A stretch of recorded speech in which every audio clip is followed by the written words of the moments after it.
કે છે મારા હાથમાં શું છે? ચોકલેટ. હું ચોકલેટ આવ કે ચોકલેટ હું કે નાનો છોકરો છું?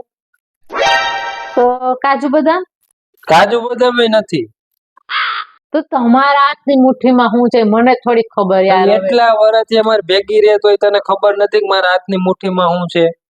પણ તમારા હાથની મુઠ્ઠીની મને થોડી ખબર હોય. એવું કઈ અંતરિયામી તો નથી તમારા હાથની આંખ બંધ કરું તમારા હાથની મુઠ્ઠીનું મને દેખાઈ જાય યાર.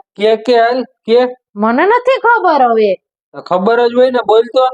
પણ નથી ખબર ના પાડું તમે બોલતો. ચાવી છે આ જો આ ચાવી. એટલી ખબર નથી તને? મને થોડી ખબર તો મુઠ્ઠીની ચાવી લઈને આવ્યા આવે. તો તું તો મને એમ કેતી હોય કે તમને એટલી ખબર એટલા વર્ષથી અમારે ભેગા રહ્યો તો તમને ખબર નથી પડતી કે મારે શું ખાવું હોય ને મારે ક્યાં જવું હોય ને મને ક્યાંથી ખબર પડે? તો તારે બોલવાનું તારે ક્યાં જવું સમજાણી વસ્તુ. હા તારે બોલીને કહેવાનું કે મારે આ ખાવું છે મારે આ જાવું છે આયા તો મને ખબર પડે ને કે એમને ખબર પડે. આ રિહાઈન બેહી જાય કે ભાઈ મારે આ ખાવું તો તમને ખબર ના પડી એટલા વર્ષથી રહ્યો છો ભેગા. ભલે સમજાઈ ગયું ને વાત? હા.